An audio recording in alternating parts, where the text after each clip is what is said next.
There is a particular kind of silence that settles over a house after someone has died inside it. Not the silence of peace, not the quiet of a Sunday morning, or the hush that falls over a room when someone is sleeping. It is something older, heavier, like the air itself is holding its breath out of respect for what has just been lost. Nora Callahan knew that silence well. She had stood inside it before, years ago when her mother passed, and now here she was again, rooted at the threshold of her father's house on Millbrook Street in Caldwell, Ohio, listening to that same impossible stillness and feeling it press into her chest like a stone. She was 43 years old. Her hair had started going gray at the temples 2 winters ago, and she hadn't bothered to cover it.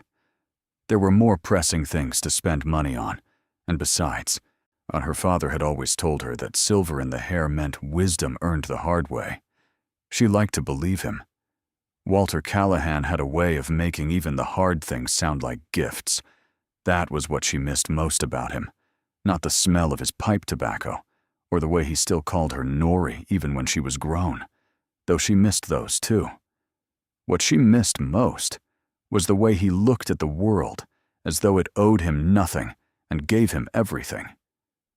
He was gone now, 68 years old, taken by his heart on a Thursday evening in early November, alone in the house he had lived in for 31 years, with a cup of tea half finished on the kitchen table and the television still murmuring in the next room. Her brothers had driven in from out of state within 2 days. Daniel from Pittsburgh, where he ran a small construction company and wore his success like a second skin. Preston from Columbus, where he worked in finance and spoke in a clipped, efficient way that made everything sound like a transaction. Nora lived 40 minutes away in a rental house she shared with her 2 daughters, 12-year-old Lily and 9-year-old June. She had been the one to find their father. She had been the one to call the ambulance, the one to call her brothers, the one to sit alone in the waiting room of Caldwell County Hospital until the doctor came out and told her what she already somehow knew. That had been a Thursday. By Saturday, Daniel and Preston were in the driveway of their father's house, standing with their arms crossed, looking at the property the way contractors look at a building they are calculating the cost to tear down. Nora understood that grief takes different shapes in different people. She tried to hold on to that understanding over the days that followed. She tried to extend patience to her brothers, who moved through their father's home with unsentimental efficiency, opening drawers and assessing value, talking on their phones, and walking from room to room with a kind of detached inventory in their eyes. They were not cruel men. She had to keep reminding herself of that. They were not cruel. They were just built differently than she was, hardened in ways she hadn't been, shaped by ambitions that left less room for the softer things. Daniel had not cried at all, as far as she could see. Preston had gone quiet in the kitchen for a few minutes on the first evening, standing at the window with his back to the room, and that was the closest either of them came to breaking down in her presence. The house had to be sorted. That was the practical reality.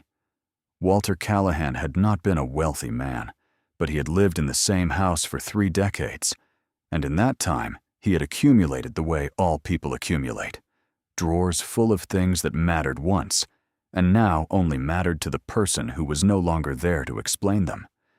There were tools in the garage and boxes in the attic, and a lifetime of paperwork in the filing cabinet in the study. There were his books, hundreds of them, arranged on shelves in a way that only made sense to him. There were the photo albums on the bottom shelf of the living room bookcase, and the old tin coffee cans he used to store nails and screws and batteries and everything else that might someday be needed. And all of it had to be sorted, kept or discarded, donated or sold. That was how the world worked after someone died. You had to go through their things and decide what survived them and what didn't. It was on the second day of that process that Nora first saw the arguments begin over the safe. It had always been in the corner of the study, behind the door, partially hidden by the curtain that Walter used to keep the morning light off his desk. Nora had grown up knowing it was there. As a child, she had sometimes pressed her ear against its cold steel face and tried to imagine what sounds came from inside it. Her father had never opened it in front of any of them, not once, not in all the years she could remember. She had asked him about it when she was maybe 10 years old. Quiet, he had smiled and said that some things were best kept safe, and that when the time was right, she would understand. She had never understood, not then, and not in the years that followed. She had stopped asking eventually, the way children eventually stop asking about the things that adults decline to explain. The safe was enormous. That was the first thing anyone noticed who had never really looked at it before. It stood nearly 4 feet tall and was roughly 2.5 feet wide and 2 feet deep, a hulking block of aged steel with a combination dial on the front and a handle that had gone slightly orange with rust around the base.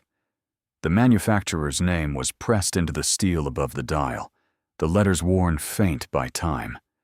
What was still legible suggested it had been made sometime in the mid-1940s, which would have placed its origin around the years just after the war, before Walter was even born. Its paint had once been black, but age had softened it to a deep charcoal gray, and in several places along its sides and back, the surface was scratched down to bare metal, the marks left by decades of proximity to other objects, other moves, other lives. Daniel looked at it the way he looked at everything in the house that seemed to require effort or thought. He pressed his lips together, walked slowly around it, tapped the side with one knuckle, and then looked at Preston. Preston shrugged. Between the two of them, that exchange said everything that needed to be said. "We can't take it with us," Daniel said. He wasn't speaking unkindly. He was speaking practically, which was how he always spoke. "The thing's got to weigh 6 and 700 pounds. Nobody's hauling that." "We don't know if there's anything in it," Preston said. He crouched in front of the dial, not touching it, just looking. "We don't even know the combination." "Pop never opened it in front of me," Daniel said. "Not once. Not in 30 years. Nora was standing in the doorway. She didn't say anything yet. She was watching. "Estate sale could take the whole room," Preston said, standing back up. "Furniture, the books, everything. This thing probably sells as scrap if the buyer can figure out how to move it." "Or we get a locksmith to open it first," Daniel said. "See if there's anything worth having, then decide." "Or we just roll it out to the curb and let someone deal with it," Preston said.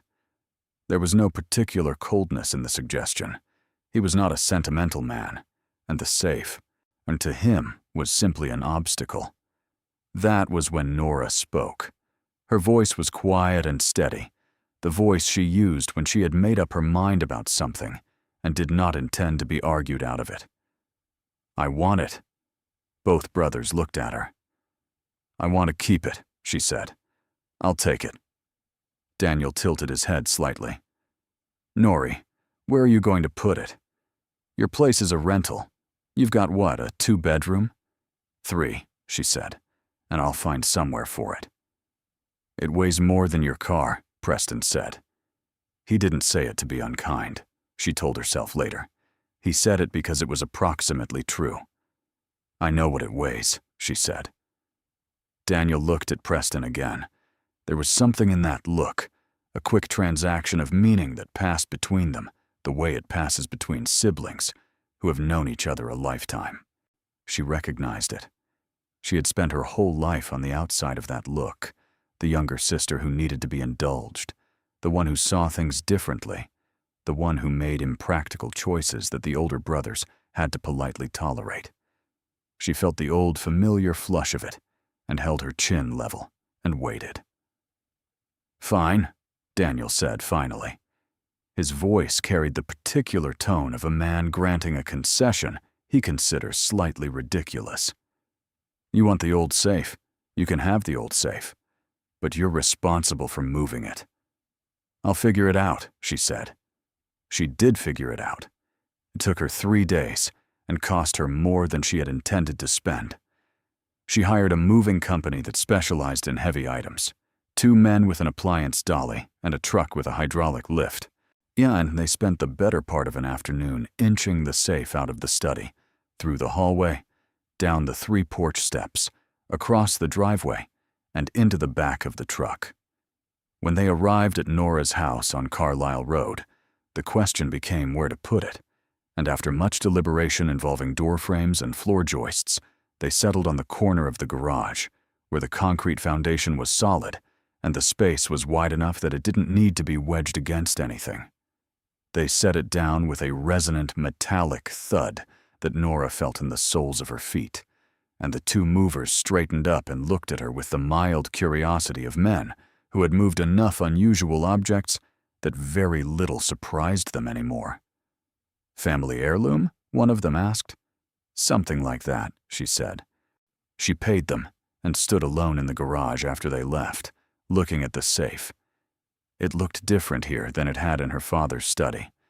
There, it had always been partially hidden, tucked behind the door and half draped in shadow, a familiar piece of the room's furniture, in the way that things you grow up with become invisible through sheer familiarity. Here, in the open space of the garage under the cold fluorescent light, it was simply itself. Massive and ancient and utterly inscrutable. She reached out and pressed her palm flat against its surface. The steel was cold in the way only very old things get cold, as though it had been storing up the temperature of decades. She stood there with her hand against it for a long moment and thought about her father.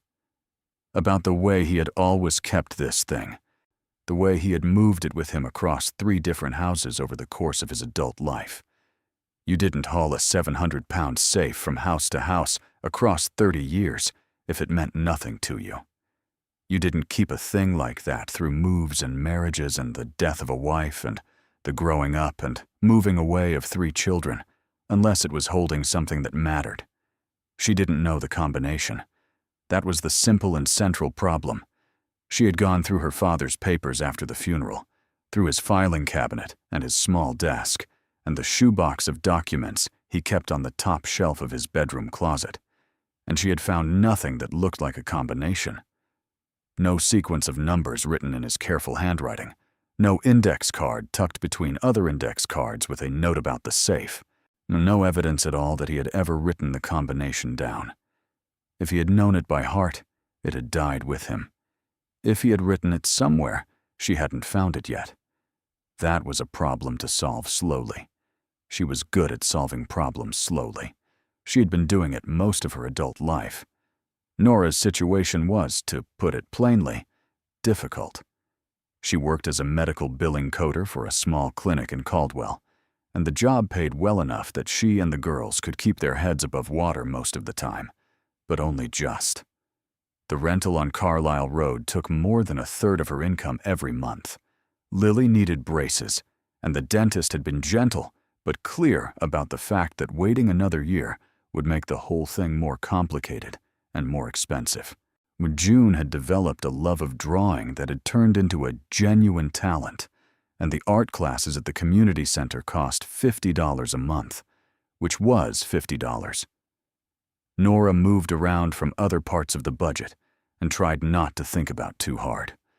There were the car payments and the grocery bills and the electric bill that spiked every winter, and the credit card with the balance she had been meaning to pay down since the summer before last. She was not in crisis. She wanted to be clear with herself about that.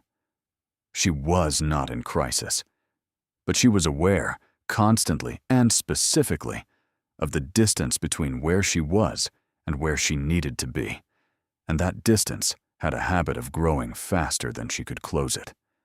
Her brothers had split their father's estate between the 3 of them in roughly equal thirds, which amounted, after the house sold and the debts were settled, to a little over $11,000 each. It was not nothing. It allowed her to pay off the credit card and set aside a small amount in savings, the first real savings she had accumulated in 2 years. Daniel had been generous about it, in the end, had not tried to argue for a larger share, despite the fact that he had contributed more to their father's care in the final years. Preston had been straightforward and businesslike, which was in its own way a form of generosity. She was grateful.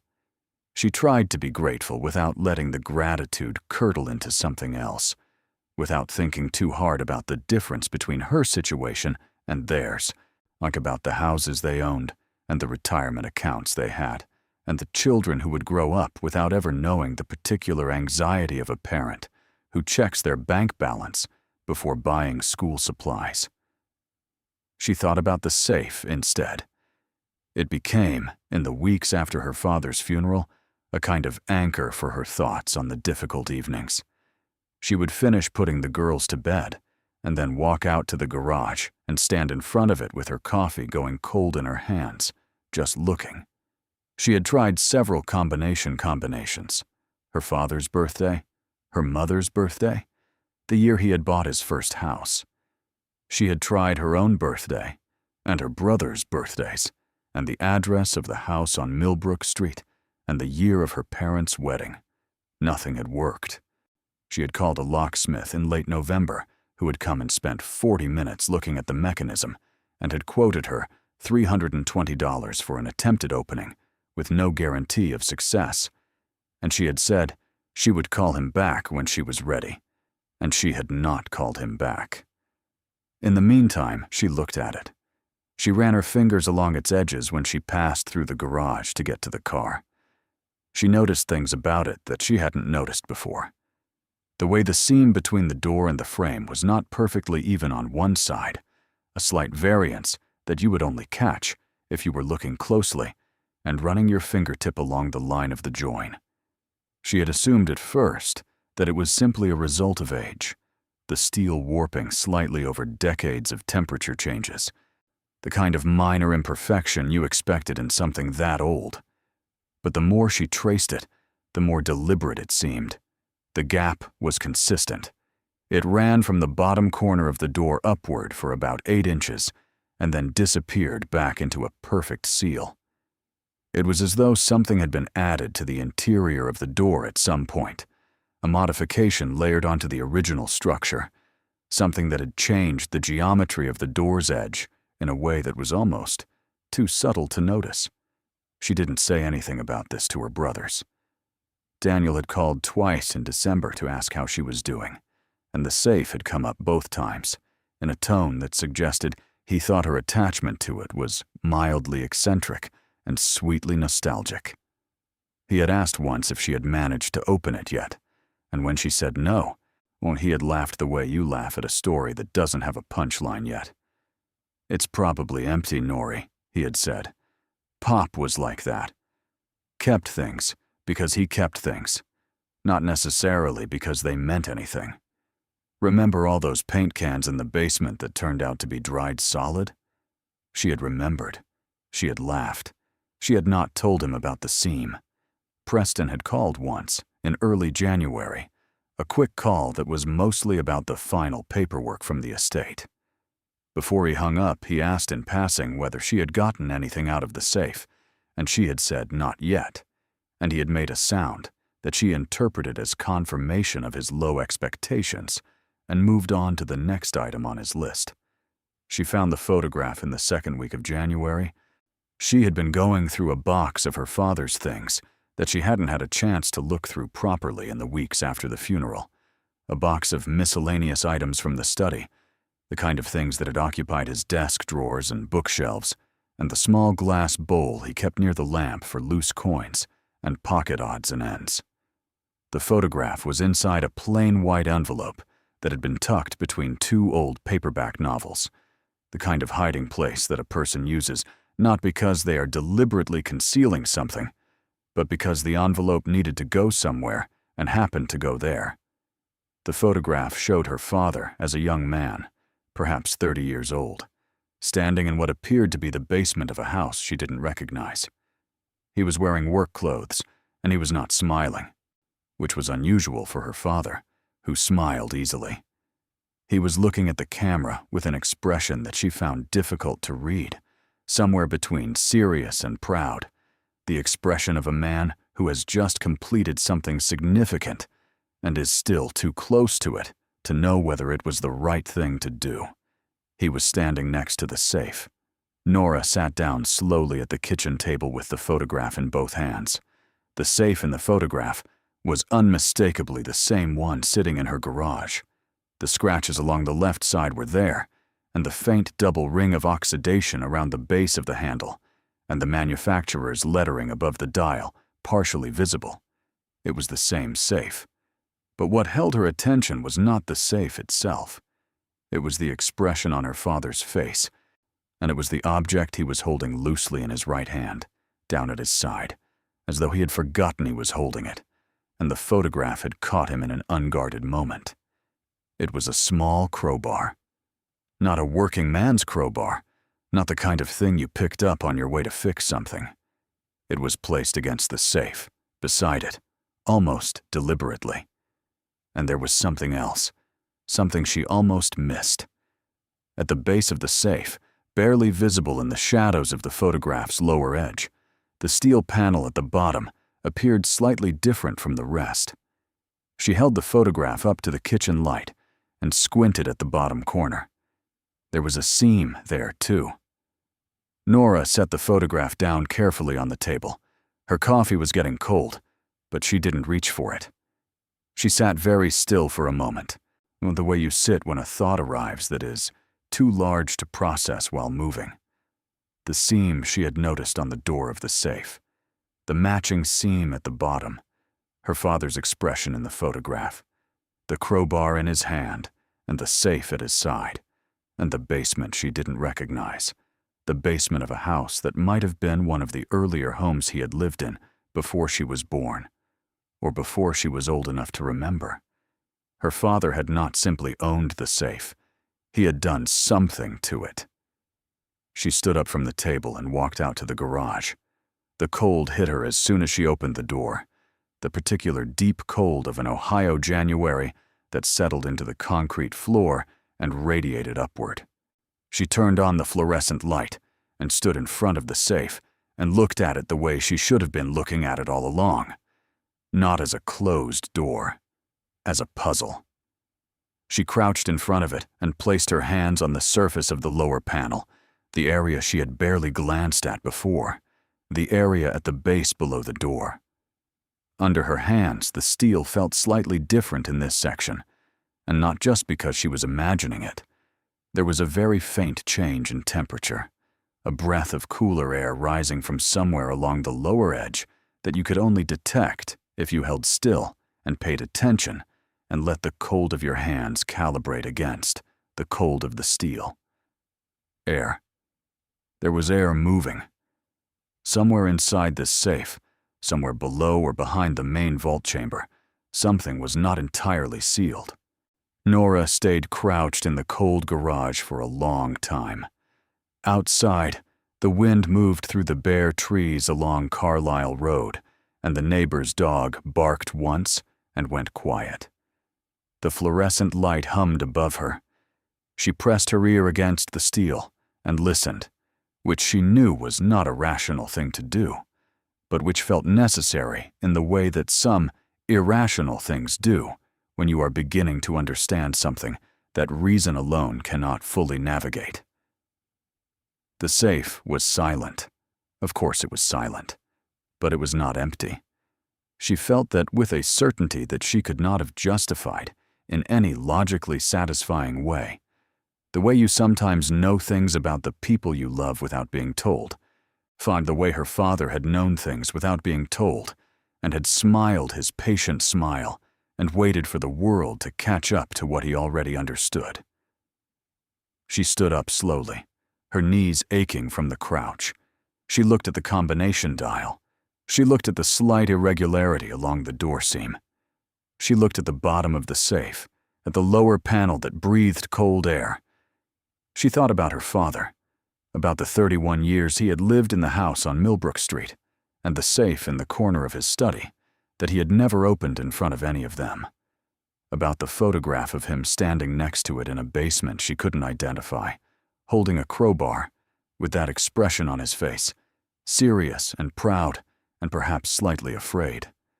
About the way he had moved the safe from house to house for decades, paying movers, on paying extra freight, absorbing the hassle and the cost of hauling something that weighed as much as a piano, and never explaining why to anyone who asked. About the way he had looked at her sometimes when she was growing up, a specific way, different from the way he looked at her brothers, though she had never been able to articulate the difference. She had always told herself it was the youngest child thing, that he simply favored her slightly in the way that parents sometimes favored their youngest without meaning to and without admitting it. But what if it was something else? What if it was something he was carrying that he intended, someday, to put down in front of her and explain? She had not been given the combination. She had not been given a note or a letter or any explicit instruction. But she had been the one who wanted the safe when her brothers were ready to roll it to the curb. She had been the one who had moved it here, to her house, to her garage. She had been the one who had found the photograph. She thought about that crowbar, not a tool you needed to open a standard combination lock, a tool you needed to separate panels, to pry open sections of steel that were not meant to open in the ordinary way, to access something that was not inside the main vault chamber at all. She went back into the house and stood at the kitchen table and looked at the photograph for another long time. Then she picked up her phone and dialed her older daughter's school to leave a message about picking Lily up late the following afternoon. She was going to need to spend some time in the garage. She was going to need to spend some time with the safe. What Nora did not know yet, standing in her kitchen with the photograph in one hand and her phone in the other, the cold garage still prickling at her from behind the closed door, was how long her father had been keeping his secret. She did not know that the safe had not simply belonged to Walter Callahan for the 30-odd years she had been alive and aware of it. She did not know that it had come to him in a different way than she had assumed, through a different set of circumstances, weighted with a history that predated her entirely and stretched back into a time before she could have been part of any of it. She did not know, yet, about the summer of 1971, when her father was 22 years old and working his first real job at a metalworks plant on the east side of Caldwell. Only she did not know about the older man he had worked alongside that summer, a man by the name of Arthur Voss, who was 63 years old and had been working at the plant since before the war, and who was, in the final months of his life, trying to settle a complicated matter of conscience. She did not know that Arthur Voss had no children, no surviving wife, no family to speak of, that he was a man who had worked hard for 40 years and kept to himself and accumulated the particular careful wealth of a person who spends little and saves consistently and trusts no one but himself. She did not know that Arthur Voss had brought the safe to work one afternoon in the back of his truck, and that Walter Callahan, 22 years old and newly employed, and probably the first person Voss had spoken more than 10 words to in a month, I had been the one to help him unload it. She did not know what Voss had said to her father that afternoon, what arrangement they had arrived at, what understanding had passed between a 22-year-old with no money and no particular prospects, and a 63-year-old with a secret too large to take to his grave. She did not know any of that. Not yet. But she was about to start finding out. Because Nora Callahan, standing in her kitchen in January, with a photograph of her young father and a safe that breathed cold air, was the kind of person who, once she started pulling at a thread, did not stop until she understood what the thread was connected to. She had grown up watching her brother solve problems by pushing through them, by applying force and speed and the particular confidence of men who expected the world to give way under pressure. She had always been different. She was the one who went slowly, the one who looked at the seam instead of the lock, the one who felt the air coming from the bottom of an old steel box on a cold January night in a garage on Carlisle Road, and understood, in some deep, wordless part of herself, that what she was feeling was the breath of something that had been waiting a very long time to be found. She picked up the photograph from the table and looked at her father's face one more time. The serious expression, the proud set of his shoulders, the tool in his hand, and the safe at his side, and the look in his eyes that she had been trying to read since she first held the photograph up to the light. She understood it now. She was almost certain she understood it. It was not pride or fear or the satisfaction of something completed.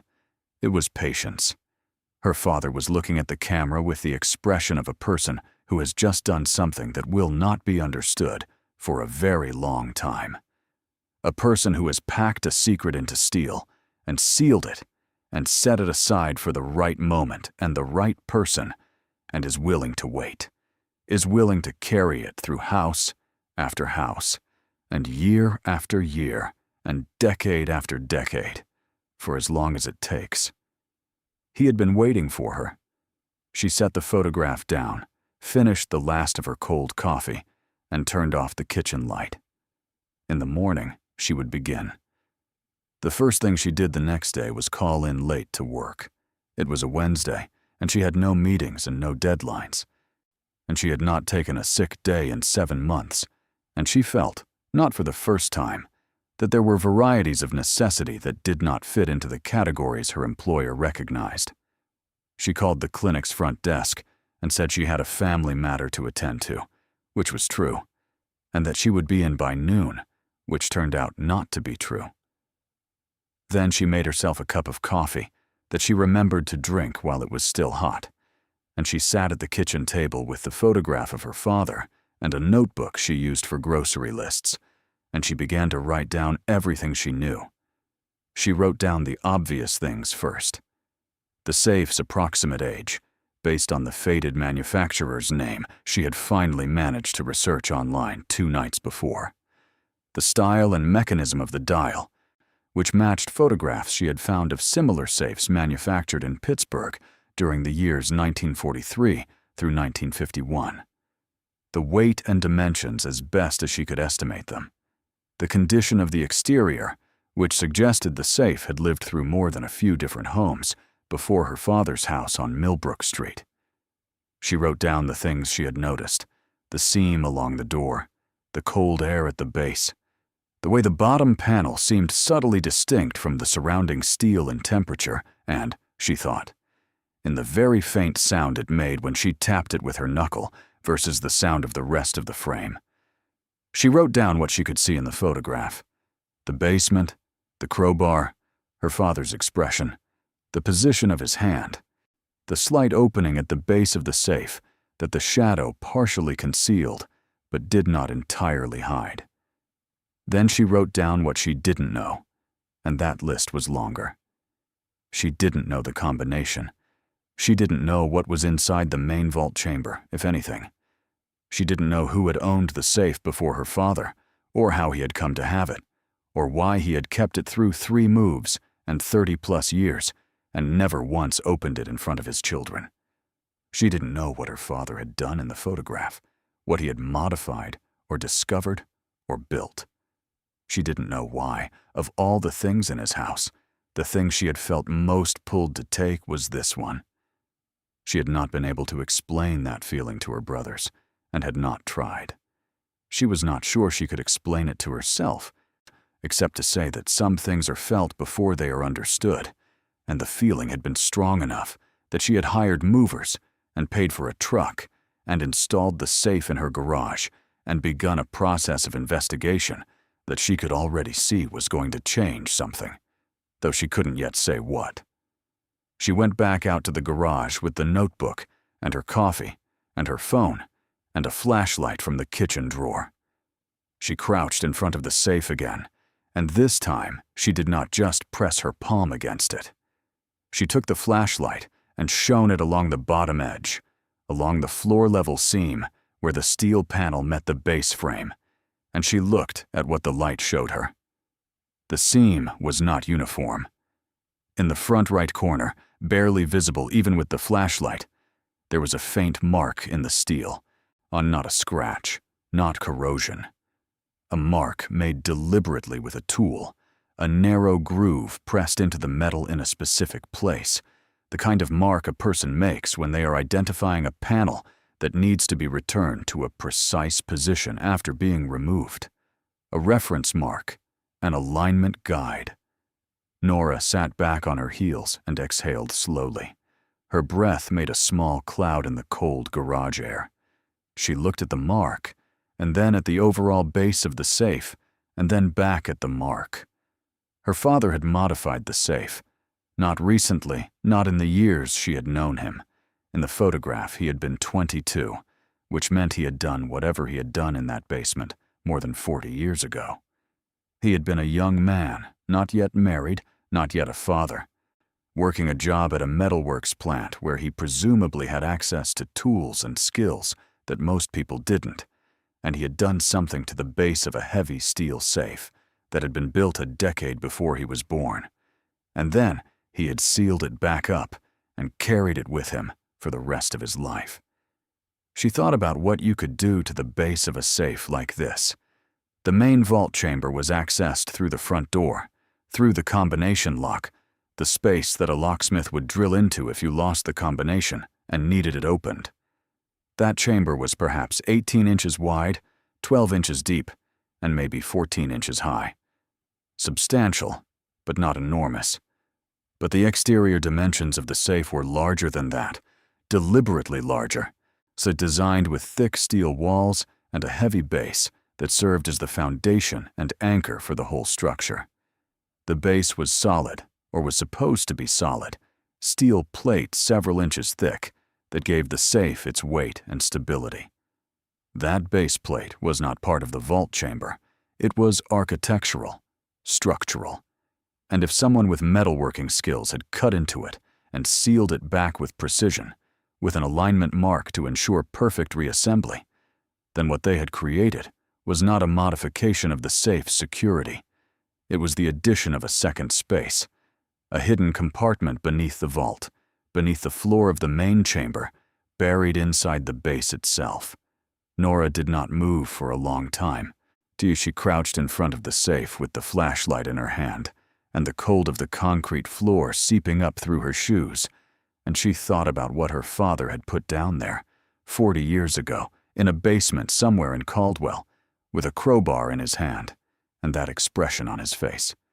She thought about Arthur Voss, a name she had found once on a scrap of paper in her father's study, written in Walter's hand beside a date and a phone number that was too short to be a modern number, written in a style that suggested it had been noted down decades ago and never discarded.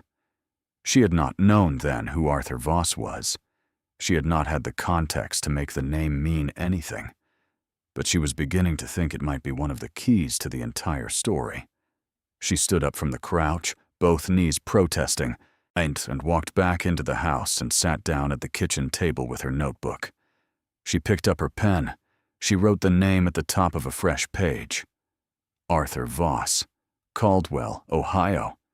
And then she began, because she was a thorough woman who had spent years working in medical billing, where the details were always in the documentation, and the documentation always told a story if you knew how to read it, to figure out who that man had been. By the time she finally drove to work, it was almost 2 in the afternoon, and she had been on the phone twice, and had sent 3 emails, and had learned 3 things about Arthur Voss that she had not known that morning. The first was that he had died in the autumn of 1971.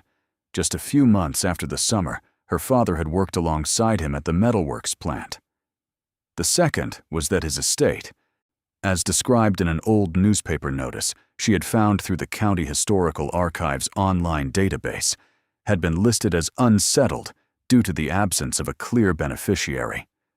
The third was that, according to the same archive, Arthur Voss had spent most of his working life as a machinist, and that before the metalworks plant, he had worked for several years at a firm that manufactured precision tools and security equipment. A firm that had, according to the brief mention in the historical record, contracted with a number of banks and private clients during the 1940s to manufacture custom-modified storage units. Nora sat in her car in the clinic parking lot for 5 minutes before going inside. She looked at the notes on her phone, and she thought about a 22-year-old Walter Callahan helping an old man unload a safe from a truck, and the old man telling him something, entrusting him with something, passing something forward because there was no one else left to pass it to. She thought about her father keeping that something for 40 years, without ever opening it, without ever explaining it, without ever telling his children what was in the corner of his study and why it mattered. Keeping it safe. Keeping it waiting. Until perhaps the moment arrived that he had been waiting for, without knowing exactly when it would come. The moment when one of his children would feel what he had felt when Arthur Voss looked at him and decided he was the right person for a secret too large for one lifetime to hold alone. She felt, walking into the clinic 30 minutes late on a cold January afternoon in Caldwell, Ohio, that she was the nearest she had ever been to understanding her father completely. She also felt, in the steadier and more cautious part of herself, that she should not say a word to Daniel or Preston until she knew what she was dealing with. Not because she intended to deceive them, because she had seen the look they exchanged in their father's study, the quick dismissal, the tolerant indulgence, the faint suggestion of ridicule that sat just beneath the surface of their concern. She had spent her whole life being the one whose choices her brothers considered impractical, the one who needed to be managed and occasionally protected from her own sentimentality. She was not going to call them until she had something in her hands, until she could stand in front of them with the safe open and the compartment revealed and whatever was inside it visible in the unforgiving light, and watch their expressions change. She owed her father that much. She owed herself that much too. In the meantime, she had work to do.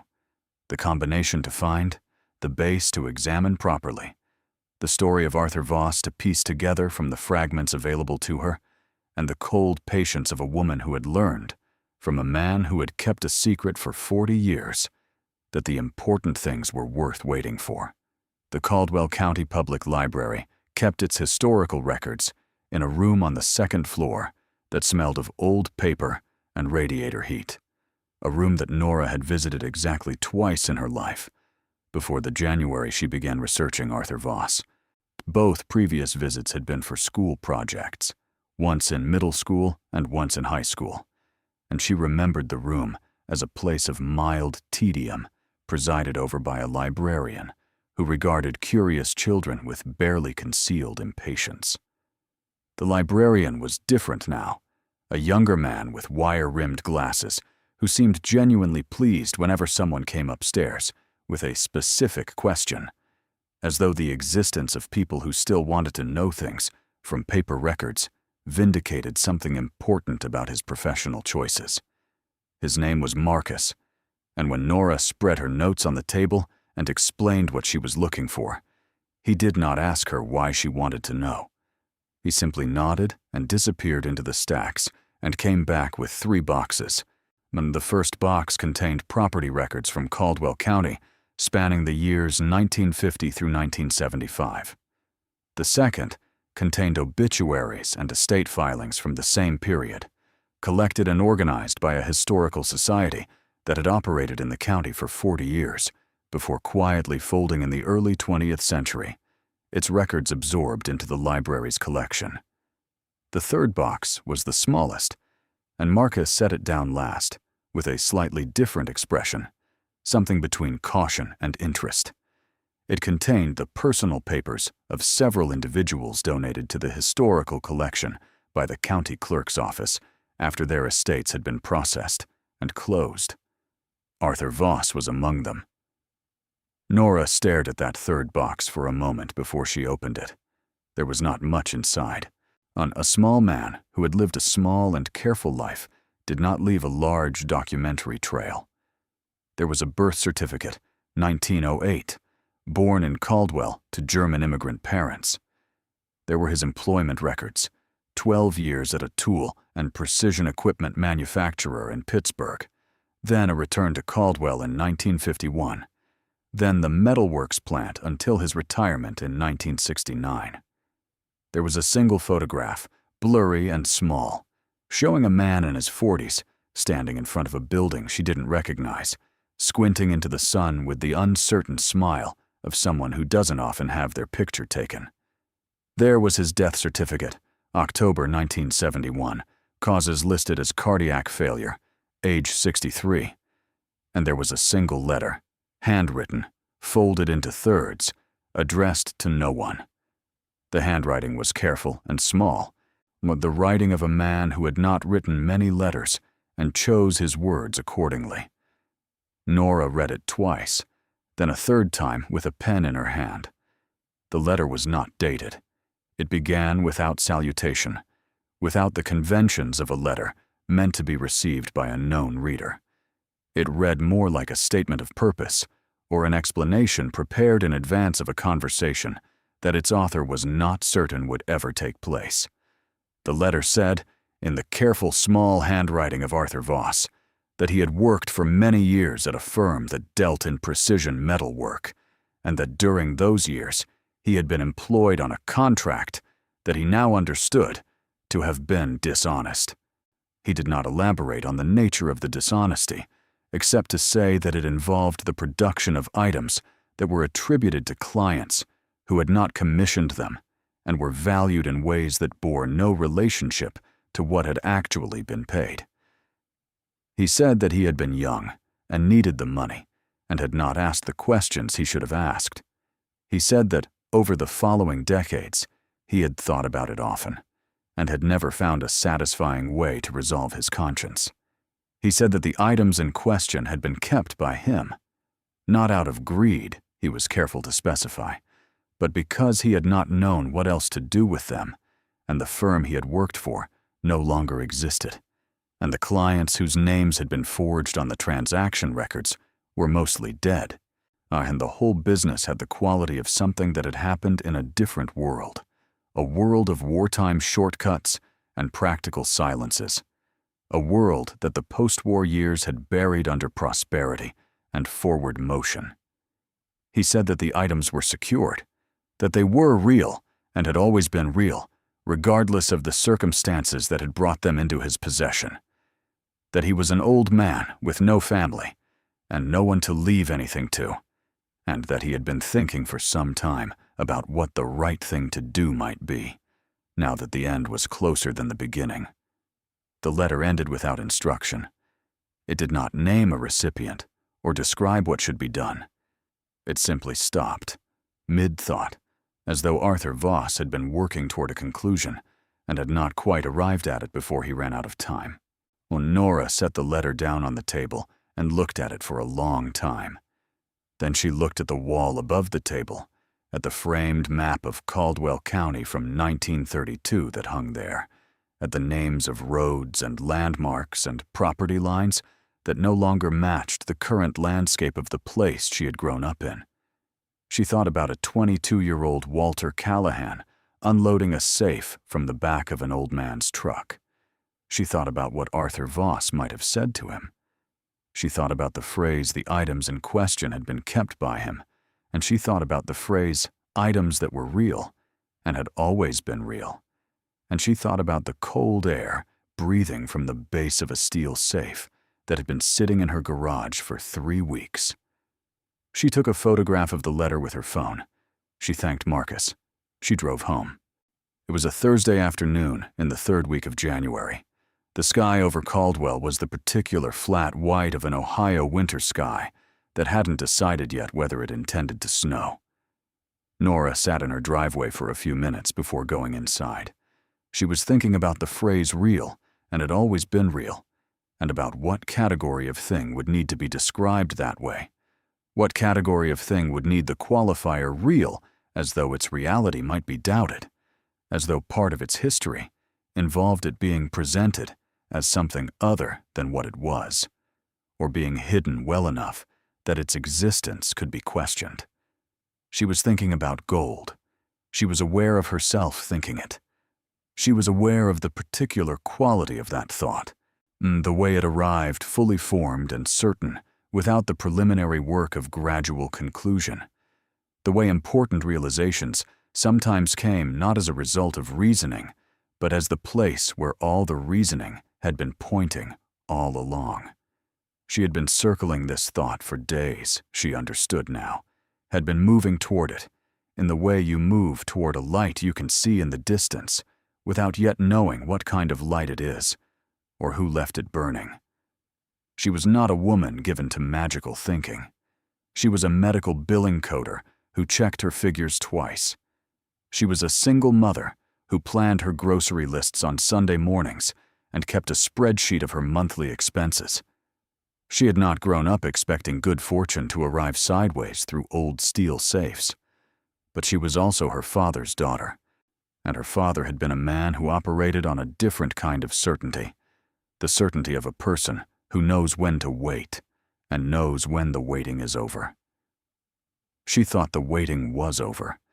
She went inside and made dinner for her daughters, and helped June with a drawing she was working on for school, and listened to Lily explain the complicated dynamics of a friendship that was giving her trouble, and sat with both of them through an hour of television, and tucked them in and kissed them good night, and then came downstairs and sat at the kitchen table with her notebook and the photograph of her father, and began, quietly and systematically, to work on the combination.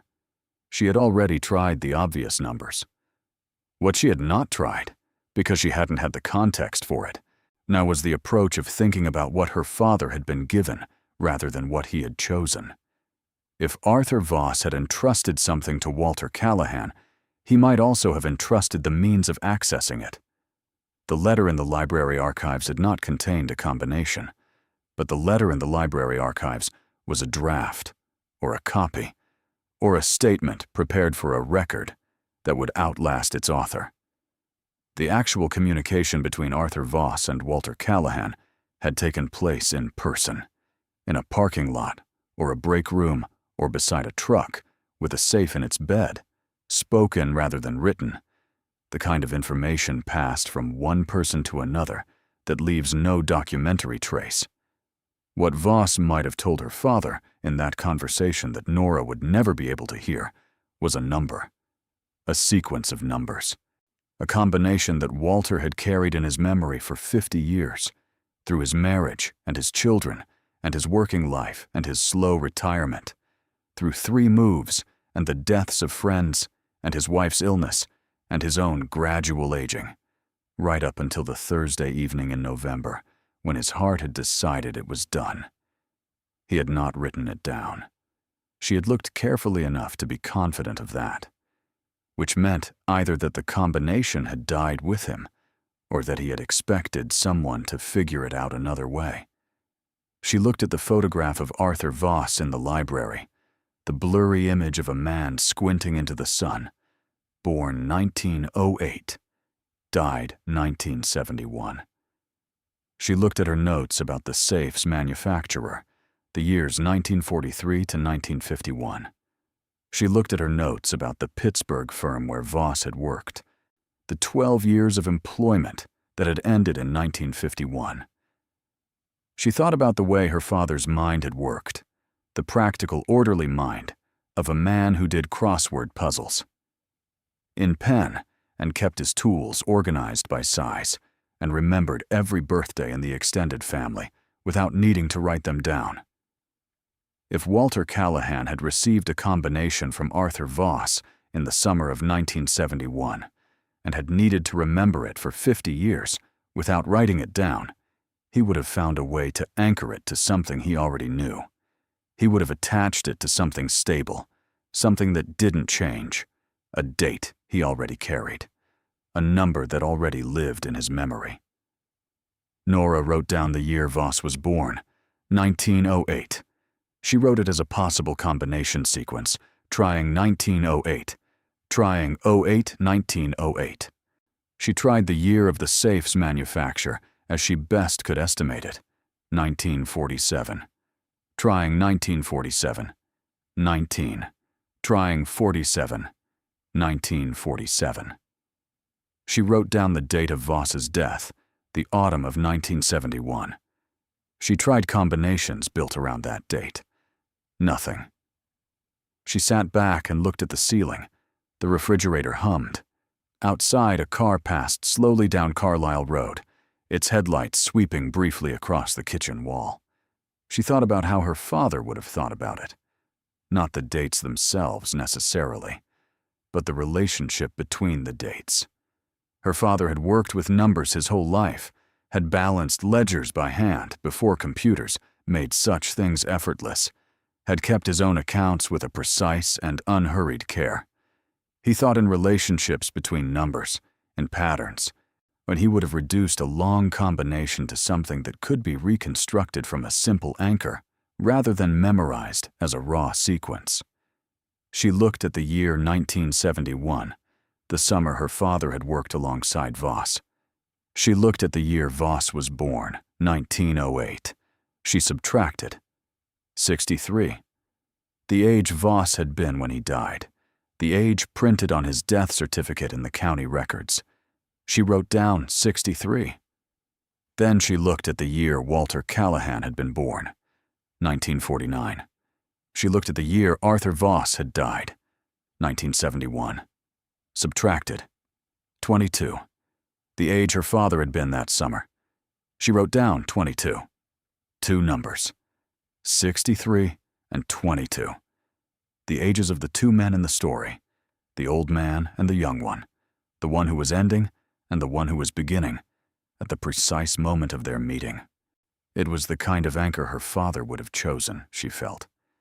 Simple enough to reconstruct from facts he already held. Specific enough to be unique. A combination that could be remembered not as a raw sequence, but as a story, as the ages of two men on a particular summer afternoon. She went out to the garage. The fluorescent light came on with its familiar hum. The safe stood in the corner, massive and still, exhaling its cold breath into the cold air of the garage. Nora stood in front of it and placed both hands on the combination dial and steadied herself. She turned the dial to the right until the pointer reached 63. She turned it left past 0 and around to 22. She turned it right again to 63. She heard nothing for a moment. Then, from somewhere deep inside the mechanism, a soft click, faint as a finger snap in an empty room. She stared at the dial, then she pressed the handle. The door opened. She had been expecting to feel something enormous at that moment. She had been expecting the rush of revelation, the physical impact of the vault finally yielding to her after weeks of thinking and searching and circling. But what she felt, standing there with the safe's door open under her hand for the first time, was something quieter than that. Something almost like recognition. As though the door had not so much opened as confirmed what she had already known was there. The main vault chamber held very little, a small stack of papers bound with a rubber band that had dried and cracked with age, a pocket watch with a worn face, the hand stopped at 20 past 3, a man's wedding ring, plain gold, worn smooth, and a single index card, handwritten in the careful small script she recognized now from the letter in the library archive, the handwriting of Arthur Voss. She picked up the index card first. It said, "The floor is the door." She read it twice. Then she looked down. She had been so focused on the vault chamber, on the objects inside it, that she had not immediately looked at the floor of the chamber itself. Now she did. The base of the vault interior was a steel plate, flat and featureless to a casual eye. But in the front left corner, barely visible against the uniform gray of the aged steel, was the same kind of reference mark she had found on the exterior base of the safe. The same narrow groove, the same deliberate placement, the same tool signature. Her father had not just modified the exterior base, he had modified the vault floor, so the floor was a panel. The floor was a door. Nora reached into the vault chamber and pressed the heel of her hand against the front edge of the floor panel. It didn't move. She pressed harder, shifted her angle, and tried again. Still nothing. She looked at the reference mark in the corner and traced it with her fingertip, feeling the groove, understanding its geometry. It wasn't just an alignment guide. It was a fulcrum point, a place where you applied the right kind of pressure to release a hidden mechanism. She needed the crowbar. It took her 20 minutes to find one in the garage, a short, heavy one she had borrowed from a neighbor 2 winters ago and never returned. She brought it back to the safe and crouched in front of the vault chamber and inserted the flat end of the bar under the edge of the floor panel at the point indicated by the reference mark. She applied pressure slowly, not forcing it, feeling for the resistance of a mechanism rather than the resistance of a weld. The panel shifted, not dramatically, not with a great tearing of metal. It shifted the way a well-made thing shifts when its mechanism is engaged correctly, a smooth, controlled movement, a 1/4 inch of give that changed the geometry of the whole panel and allowed its far edge to lift slightly away from the frame. She inserted the end of the crowbar into the new gap and applied more pressure, and the panel rose, hinged at its back edge, swinging up and back until it rested against the rear interior wall of the vault chamber. It open. Nora shone the flashlight into the space beneath. The base compartment was roughly 10 inches deep and the full width and depth of the safe's interior floor.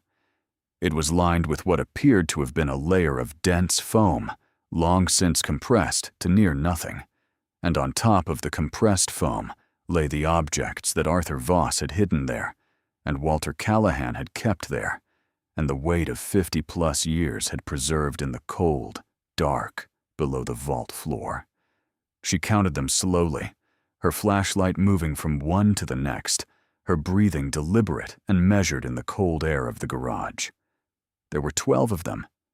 12 bars, each one approximately 8 inches long and roughly 3 inches wide and 2 inches thick, stacked 2 to a row in 6 rows across the width of the compartment, now each one separated from its neighbors by the remnants of what had once been foam padding and was now merely a suggestion of the original material. They were not bright.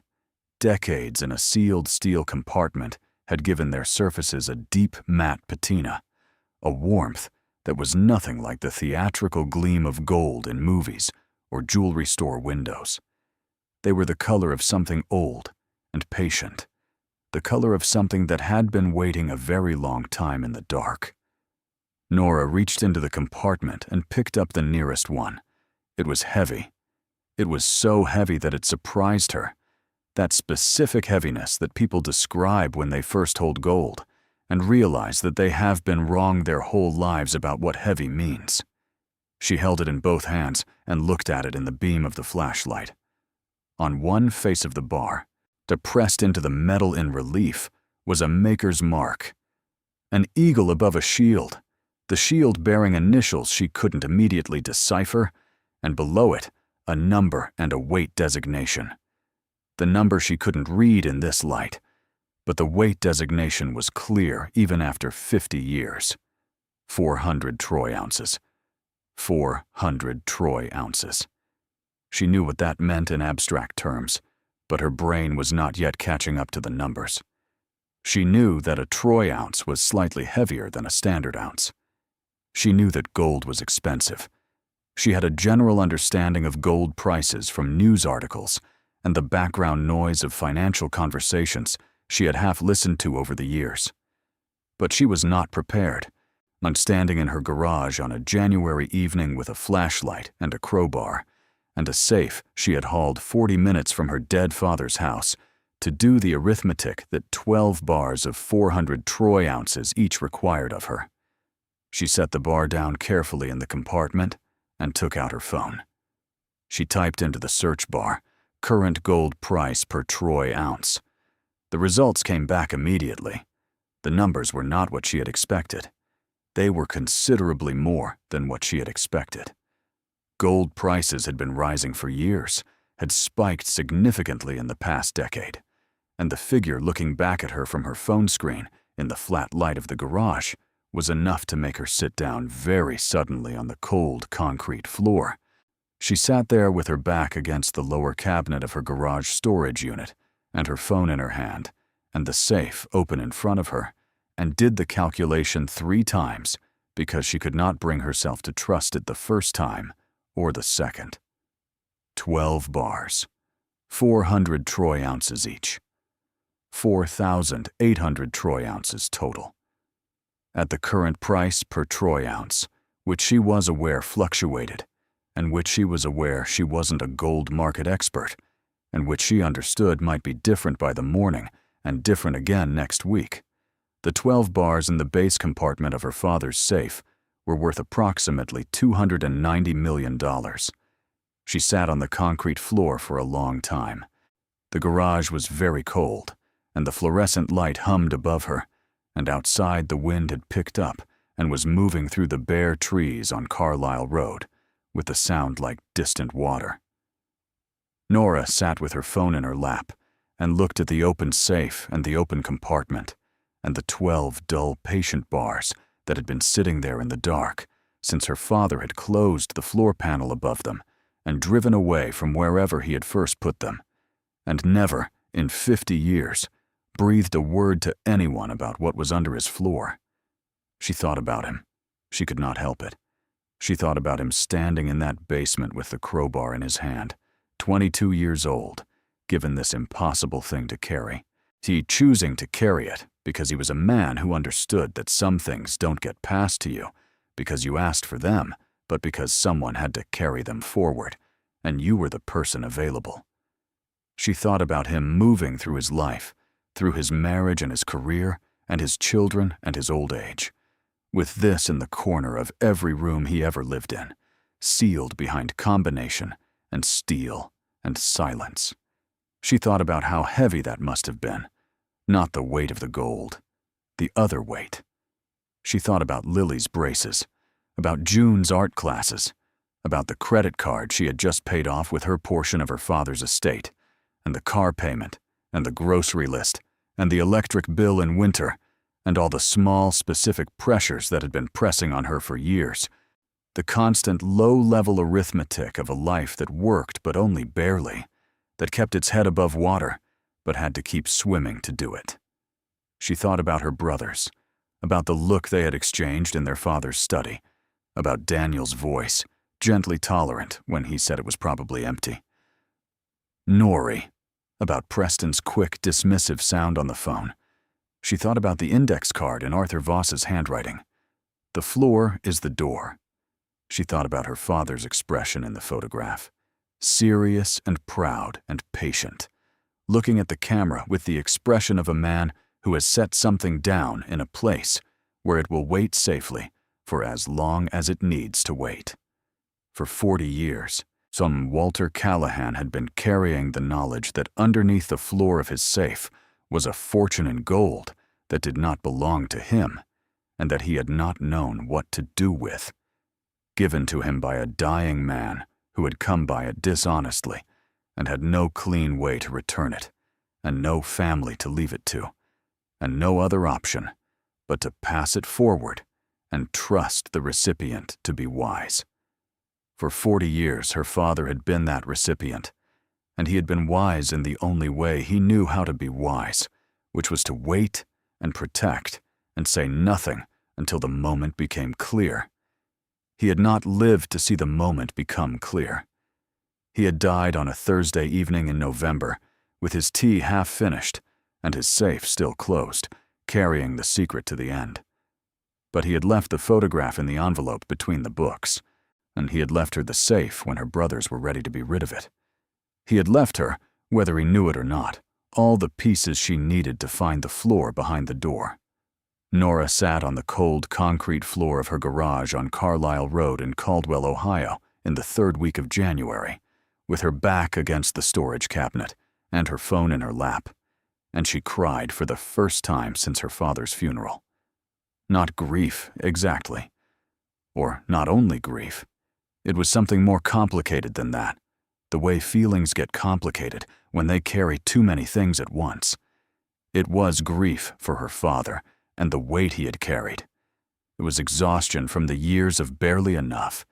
It was something that felt frighteningly like relief, which embarrassed her because she had not thought of herself as a person waiting to be rescued, but had deliberately and carefully not thought of herself that way. And yet, here was the relief, undeniable and physical, moving through her, the way a long-held breath finally releases. She wiped her face with the back of her hand and looked at the open safe. She needed to be careful. She understood that immediately and completely, the way practical people understand necessary things. She did not know the legal status of what she had found. She did not know whether Arthur Voss's possession of these bars had been criminal in a way that could reach forward 50 years and touch her, whether the original dishonesty of whatever Pittsburgh contract had produced them created some claim she would need to navigate. She did not know whether there were taxes, filings, legal processes she was required to follow, disclosures she was obligated to make. She knew almost nothing about what happened when a person found 12 gold bars under the floor of an inherited safe, because this was not a situation that came with a manual. She needed a lawyer. She needed an expert in estate law, and possibly in precious metals, and possibly in the specific and complicated area of things that had been acquired questionably decades ago and had been sitting in someone's garage ever since. She needed, most urgently, someone she could trust to explain the situation to, without the explanation getting back to her brothers before she was ready to have that conversation. She also needed, before anything else, to verify what she was looking at, to have the bars assessed by someone who knew what they were looking at, to confirm that what her flashlight showed her in the cold base of a 50-year-old safe was what she thought it was, and not something that only resembled it in the bad light of a January evening. She reached into the compartment again and lifted one of the bars out with both hands.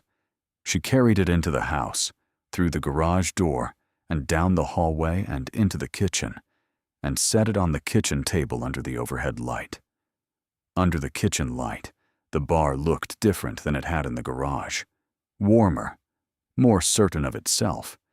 The maker's mark was clearer here, the pressed relief of the eagle and the shield sharp and deliberate, even after decades of no light. She turned it over in her hands, feeling its specific gravity, feeling the way it occupied space with a density that ordinary objects didn't have. It was real, and she didn't need a professional to tell her that. She was holding it. She had spent enough of her adult life working with numbers and documentation to know when something was true and when she was looking at a copy or a version or an approximation. This was not a copy. It had the specific physical honesty of something that had been forged and struck and refined from actual matter, shaped by an actual process, marked by an actual hand. It was real, and it had been waiting under the floor of her father's safe for more than 50 years, and now it was on her kitchen table. Nora set the bar down carefully and looked at it for a moment. Then she stood up straight and pushed her hair back from her face and exhaled slowly. She thought about her daughters upstairs asleep, and she thought about Lily's braces and June's art classes and the rental on Carlisle Road and the electric bill in winter and the specific quiet weight of years of just enough.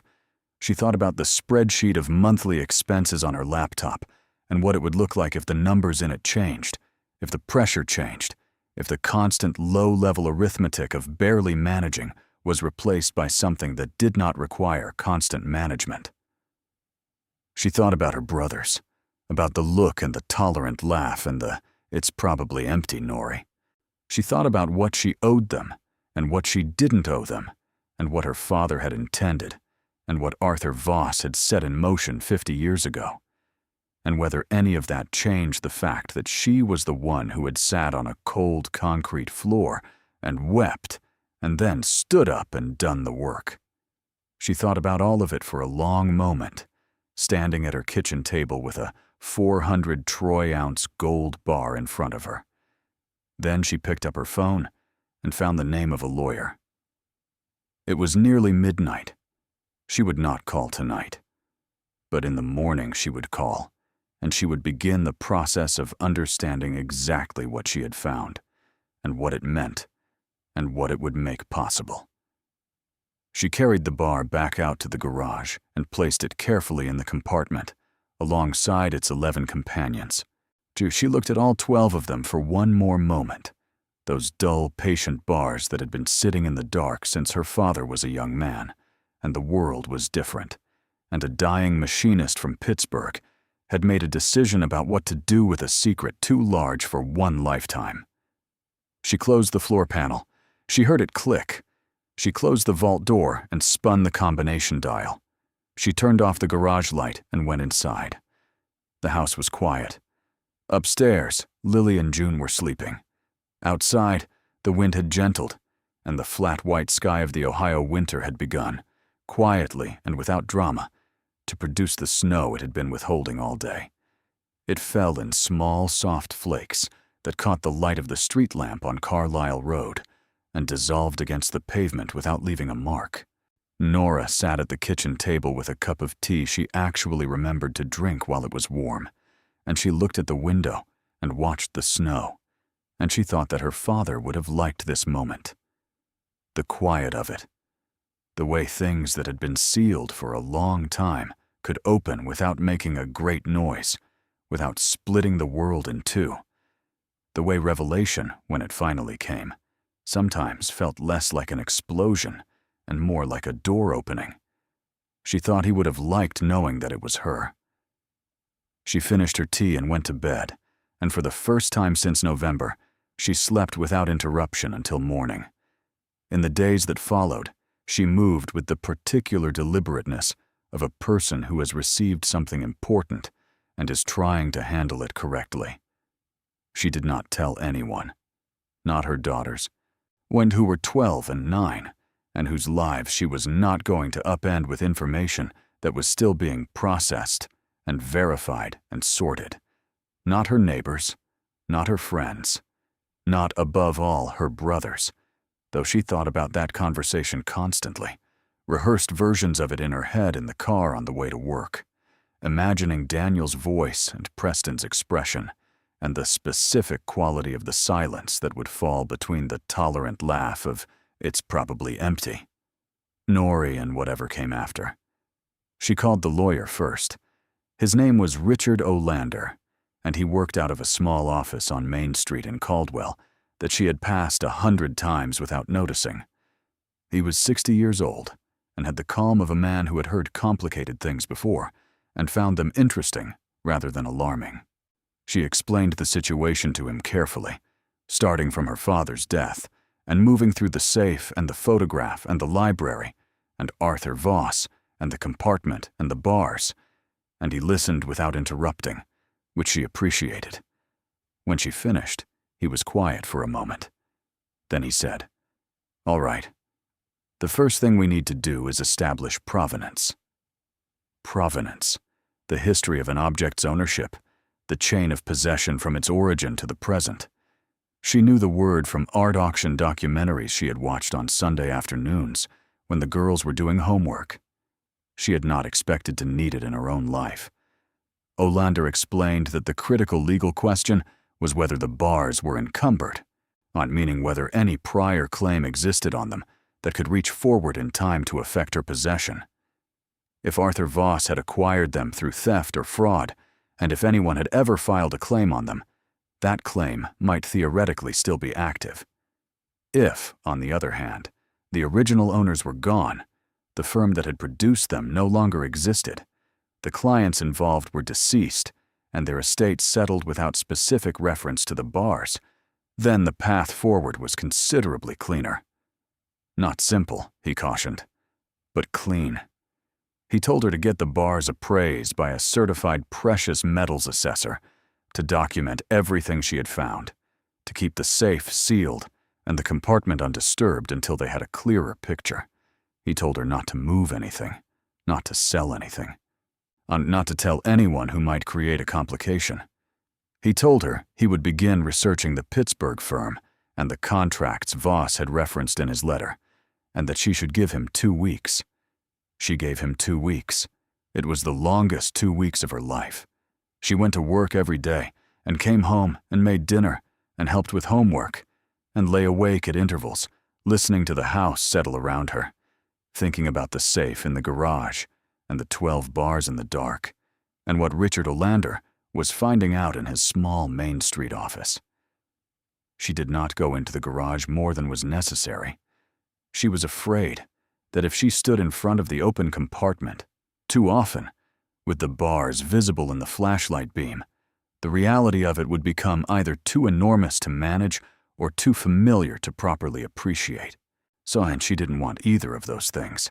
She wanted to keep feeling what she had felt that first night, sitting on the cold floor with the tears on her face and the weight of the bar in her hands and the specific clarity of understanding that something had changed.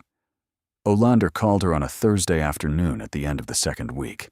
His voice had the particular quality of a man with good news who was being careful not to overstate it. The Pittsburgh firm had dissolved in 1958, its assets absorbed by a larger company that itself had closed in the early 1970s. The client records from the relevant period were incomplete, scattered across 2 different archive collections. But what Olander had been able to establish was that the contracts in question had involved the manufacture of gold bars for a private banking consortium that had itself ceased operations by 1965. The individuals who had directed that consortium were all deceased. Their heirs had received structured estate settlements in the 1960s and 1970s that did not include specific claims on unrecovered physical assets, because no one had known the assets were unrecovered. As far as the legal record was concerned, the assets had been delivered and settled decades ago. "There are no active claims," Olander said. "The trail is cold in every direction. What you have, as far as I can determine after 2 weeks of research, is an estate asset, inherited through your father's estate, however indirectly. There will be tax obligations. There will be documentation required. There will be a process. But the bars are not encumbered." Nora sat in her car in the clinic parking lot and looked through the windshield at the gray February sky. "They're mine," she said. "With proper documentation and tax compliance," Olander said. "Yes." She sat with that for a moment. "What about my brothers?" she asked. "My father's estate was divided equally." Olander was quiet for a moment. "The safe was given to you specifically," he said, "as a specific bequest outside the equal division. The estate was settled. Your brothers received their shares. The safe was yours. What was in the safe is yours." She had not expected to need to think about that. She had assumed, in the weeks of waiting, that when the moment came, the question of her brothers would resolve itself, that the clarity of the legal situation would make the personal situation equally clear. But the legal situation being clean did not make the personal situation simple, and she sat in her car for a long time after the call ended, listening to the February wind move across the parking lot, thinking about what kind of person she wanted to be about this. She thought about Daniel and Preston, about the look and the tolerant laugh, about the years of being the one who needed to be managed and indulged, about the fact that neither of them had made a claim on the safe, had not wanted it, had been grateful to be rid of it. She thought about the $11,000 each of them had received from their father's estate, money that to her had represented the first real savings she had managed to accumulate in 2 years, but that to them had been, she knew without asking, a minor footnote in financial lives that moved in much larger numbers. She thought about what her father had intended. He had not written a note. He had not left an explanation. He had left a photograph in an envelope between 2 books that only she had found, and he had spent 30 years looking at her in a specific way that was different from how he looked at her brothers. And he had moved a 700-pound safe across 3 addresses over 3 decades. He had not divided this equally. He had left it to the one who would find it. She thought about what Arthur Voss had set in motion in the summer of 1971, when he had looked at a 22-year-old machinist's assistant and decided that this was the person to carry something forward. Voss had had no way of knowing about Nora, and I had had no way of knowing that Walter Callahan would have a daughter 40 years later, who would sit on a cold garage floor and do the arithmetic and understand. He had simply made the choice available to the next person in the chain, and Walter had made the choice available to whoever came after, and whoever came after had turned out to be her. She exhaled slowly. The parking lot was empty. The gray sky was giving nothing away. She thought about Lily and June, about the braces and the art classes, and the small, careful spreadsheet of a life that worked, but only barely. About the fact that what was in the compartment of that safe could end that calculation entirely, could change the specific quality of her daughters' lives in ways that would matter long after she was gone. That, in the end, was what resolved it. Not the legal situation, not the argument about what her father had intended, not the balance sheet of her brother's wealth against her own more modest circumstances.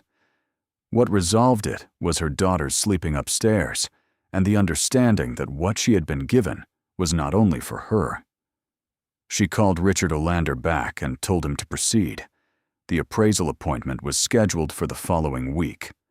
A certified precious metals assessor from a firm in Columbus drove down on a Tuesday morning and spent 2 hours in Nora's garage with equipment that included a portable X-ray fluorescence device that she had not known existed until he set it up on a card table. He tested each bar individually, calling out figures to a colleague on the phone in a flat, professional voice. And then he came into the kitchen and sat across from her at the table and showed her his notes. The bars were genuine, refined gold, high purity, consistent with production methods common to the mid-1940s. The maker's mark identified a Pittsburgh assay operation that had closed in the 1950s. The weight designation was accurate, 400 troy ounces per bar, verified. At the current price of gold per troy ounce, which the assessor noted with the practiced detachment of a man who dealt in large numbers regularly, the 12 bars had a combined value of approximately $327 million. Nora looked at the figure written on his notepad. She looked at it for a long time. Then she looked up at him. "Is that accurate?" she said. "It's a spot price valuation," he said. The actual realized amount at sale would depend on the market, the buyer, the timing, and the form of transaction. But as a baseline figure, yes, that's accurate. She nodded. She thanked him. He drove back to Columbus. She sat at the kitchen table for a long time after he left, alone in the house, the girls at school, the garage behind the closed door. $327 million. The number was so far outside the register of her daily life, so distant from the vocabulary of grocery lists and car payments and the monthly spreadsheet, that it did not yet feel like a real number. It felt like something she was reading about, a number from a news story, a figure belonging to a category of people and circumstances she had always understood herself not to be part of. She looked around her kitchen and the chipped tile above the stove she had been meaning to replace. The curtains June had helped her pick out at the discount store, cheerful yellow, a little short for the window. The photograph of her father on the refrigerator door, held up by a magnet shaped like a pineapple that Lily had brought home from a school trip, and which had been there so long it was simply part of the refrigerator now. Walter Callahan, smiling his patient smile, looking at the camera with the expression of a man who sees more than he says. She thought he knew. Sitting in his house on Millbrook Street over all those years, drinking his tea and doing his crossword puzzles, and watching his children grow up and leave and come back and leave again, he had known what was in the corner of his study. He had known the number, or something like the number, had kept up with the price of gold the way a man keeps up with something he is responsible for, quietly and without drama, the way he kept up with everything that mattered to him. He had known, and he had carried it, and he had waited for the right moment and the right person, and had died before either arrived, but had left enough of a trail that she had found it anyway. She reached out and touched the edge of his photograph on the refrigerator. "All right, Pop," she said quietly, to the empty kitchen, to the man in the photograph, to the weight and the patience of everything he had kept for her without telling her. "All right, I've got it from here." Outside on Carlisle Road, February was softening slightly toward the end of winter, the gray sky showing the first faint possibility of blue at its edges. The bare trees were still bare, but there was something in the air that was not quite cold anymore, something that suggested the long holding of breath that Ohio winters required was preparing, in its own slow time, to finally release. She had decided, somewhere between the appraiser's visit and the end of February, that she would not call her brothers on the phone. A phone call was too easy to interrupt, too easy to deflect, too easy for Daniel to manage with his construction company efficiency, or for Preston to process as a line item and move past. She wanted to be in the room when they found out. She wanted to see their faces. Not out of cruelty, she told herself, and she believed it. Not to triumph or to punish, but because there was a version of this story that could only be told in person, a version that needed the physical reality of her presence, and the physical reality of the safe, and the physical reality of 12 gold bars that a woman who drove a 7-year-old car and split her grocery runs between 2 stores had carried home in a moving truck, while her brothers exchanged their quiet, tolerant look. She invited them both to Caldwell for the second weekend in March. She gave them no reason beyond saying she had something to show them about their father's things, which was true in the way that understatements are true when the truth is too large to fit inside a casual sentence. Daniel said he could make it Saturday. Preston pushed back once, offered a Sunday instead, then agreed to Saturday, when she said it needed to be both of them together. Something in her tone, she supposed, or something in the specificity of the request, communicated that this wasn't optional. They both came. She had spent the intervening weeks in a state of careful and productive suspension, a holding pattern she described to herself as waiting to begin. Richard Olander had filed the necessary documentation, had begun the process of establishing clear legal ownership, had advised her on the sequence of steps that would eventually lead from the bars in the compartment to the kind of asset that could be liquidated or held or deployed in the ways that she was still, in the long, quiet evenings, beginning to imagine. He had told her the process would take months, not weeks, and that she should not treat the value as accessible money yet, only as the certainty that accessible money was coming. She had understood. She was good at waiting. She had been practicing for years. In the meantime, she had done a few things that she thought of as small acts of faith. In the future, she was beginning to allow herself to believe in. She had called the dentist and scheduled Lily's braces consultation, the full one, the one that came with the treatment plan and the cost breakdown she had been putting off for 2 years, because knowing the number made the gap between what she had and what was needed feel too specific to bear. She had paid for 3 months of June's art classes at once instead of month by month, and the woman at the community center had looked at her with mild surprise and said that was very organized of her. She had bought herself a coat, a proper winter coat, the kind she had been looking at in store windows and passing by for 3 winters running, because the one she had still technically worked, and the cost of the better one sat in the column of the budget that she could not justify. She wore it to work on a Monday, and a colleague said it looked lovely, and she said thank you, and did not explain where it had come from or why she was wearing it, with slightly more deliberateness than a coat usually required. These were small things. She knew they were small things. But they felt like the beginning of something larger, the first careful notes of a piece of music that was only just beginning to find its shape. Daniel arrived at noon on Saturday. He drove up in his truck, the expensive kind, the kind that said he was a man who worked with his hands and could also afford not to. He came through the front door with the comfortable ease of a man who moves through the world expecting it to accommodate him, and he hugged her the way he always hugged her, briefly and warmly, and asked about the girls, and accepted the coffee she offered.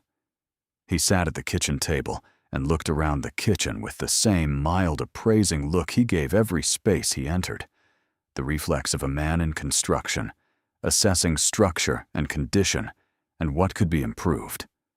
Preston arrived 20 minutes later. He was neater than Daniel, more contained, the kind of person who moved through a space without quite touching it. He accepted tea instead of coffee, and sat across from Daniel, and they exchanged the comfortable shorthand of two people who have known each other their whole lives and are slightly uneasy in a situation they don't yet understand. Nora sat with them and talked about their father for a while, which felt right. They had not all been together since the funeral, and there was a period of catching up to do, a recalibration of who they were to each other, now that the person at the center of their family's geography was gone. Daniel talked about a fence repair project he'd done at his father's house in the final months, how the old man had insisted on supervising from the porch even when Daniel told him he had it handled. Preston talked about the last phone call he'd had with Walter, 2 weeks before he died, on a conversation about nothing in particular that had ended with their father saying in a very ordinary voice that he was proud of all of them. And Preston had said, "Thank you," and hung up, and now thought about those words more than he expected to. Nora listened and said the things that needed to be said, and felt the genuine weight of this, the fact that whatever happened in the next hour, her brothers had also lost their father, and that loss was real and shared and not diminished by anything else that was true. She wanted to hold that. She wanted to make sure she was carrying it into what came next. Then she said, "I need to show you something in the garage." They followed her. Daniel with his coffee, Preston with his tea, on both of them wearing the mild curiosity of people who have been asked to follow someone into a garage and are not sure what to expect. The garage was cold. The fluorescent light came on. The safe stood in the corner, the way it always stood, massive and still, exhaling its cold breath. Daniel looked at it and smiled. "The safe," he said. "You really did keep that thing." "I really did," she said. "Have you managed to open it?" Preston asked. "Yes," she said. Both brothers looked at her with slightly more attention now. "There were papers inside," she said, "and a few of Dad's personal things. His pocket watch, his wedding ring." She paused. "And something else." She went to the safe and put her hands on the dial and turned it. Right to 63, left to 22, right to 63. The click came from inside the mechanism, or quiet and certain. She pressed the handle. The door opened. She stepped aside so they could see inside the vault chamber. The papers on top, the pocket watch, the wedding ring. Daniel leaned in and picked up the pocket watch and turned it over in his hand. And she saw something move across his face, something he swallowed back. Preston looked at the wedding ring for a long moment without touching it. "There's more," Nora said. She reached into the vault and removed the papers and the watch and the ring, setting them carefully on the work table she had cleared for the purpose. Then she picked up the crowbar from where she had left it, leaning against the side of the safe. "There's a hidden compartment," she said, "in the base." She crouched and inserted the crowbar at the reference mark and applied pressure. The floor panel shifted, lifted, and swung back on its hinge and rested against the rear interior wall. She stepped back and shone the flashlight into the compartment. The silence that followed was of a particular quality she had not experienced before. It was not the silence of her brothers being polite. It was not the silence of confusion. It was the silence of two capable and intelligent men encountering something their minds had not been prepared for. Encountering it in their sister's garage on a Saturday afternoon in March, with coffee and tea in their hands, and no framework for what they were looking at. Daniel was the first to move. He stepped forward slowly and crouched in front of the safe, set his coffee down on the concrete, and peered into the compartment. He said nothing for a long moment. Then he reached in and picked up one of the bars, the way Nora had picked it up that first night, and she watched his arms adjust to the weight, watched his expression change as the weight registered. "What is this?" he said. It was not quite a question. "Gold bars," she said. 12 of them. 400 troy ounces each. Preston had come to stand beside Daniel. He was looking into the compartment without touching anything, his tea held loosely in his right hand, his face arranged in an expression she had never seen on him before. She would have described it, if she had been describing it to someone else, as a face in the process of revising itself. "Where did they come from?" Preston said. She told them. She told them about Arthur Voss and the letter in the library archive and the Pittsburgh firm and the wartime contracts and the summer of 1971 and the photograph she had found between the books. She told them about the combination and the index card and the floor panel and the appraisal. She told them the number. $327 million. Daniel was still crouching in front of the safe. He set the bar back down in the compartment with a care that struck her as significant. The care of a person handling something they now understood was not to be handled carelessly. He stood up slowly and looked at her. "All this time," he said. "All this time," she said. "He knew," Daniel said. "He knew."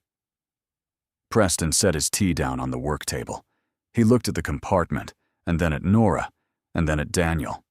His face had finished its revision and was now simply present, which was the most unguarded she had ever seen it. "He gave it to you," he said. "He gave me the safe," she said. "You both let me take it." She watched that land. She watched her brothers look at each other. Not the quick transaction look, not the tolerant exchange that she had spent her life on the outside of, but a different look, slower, something that included her rather than passed around her. Daniel looked at the safe and then at her. Preston looked at the work table where the pocket watch and the wedding ring were laid out. "Norie," Daniel said finally, and something in his voice was different. Lower, more careful. The voice he used when something mattered and he knew it. "I laughed at you. When you said you wanted it, I laughed." "You did," she said, not unkindly. He exhaled slowly. "I'm sorry for that." She looked at him for a moment. Her oldest brother, 61 years old, a man who had moved through the world with the confidence of someone who expected to be right, and mostly was, standing in her garage with his coffee gone cold, looking at her with something that was unmistakably remorse. She felt, unexpectedly, a rush of tenderness for him. Not victory. Tenderness. "I know," she said. "It's all right." Preston said, "The legal situation. Olander is handling it?" "Yes," she said. "And it's clean?" he said. "There are no claims?" "No active claims," she said. "The trail went cold in every direction 50 years ago.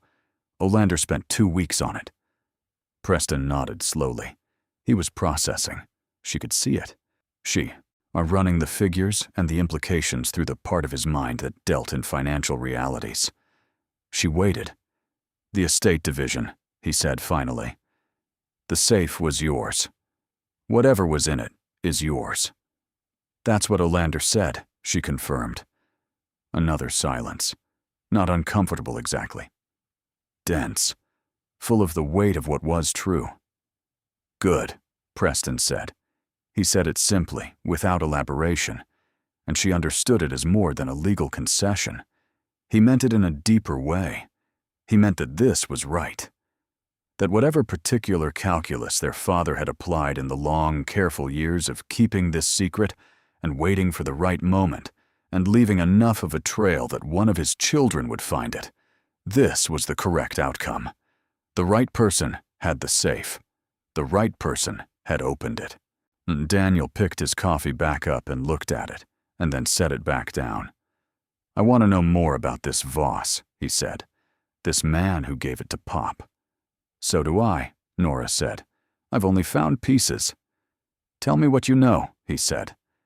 And for the next hour, the three of them sat in the cold garage, and she told them everything.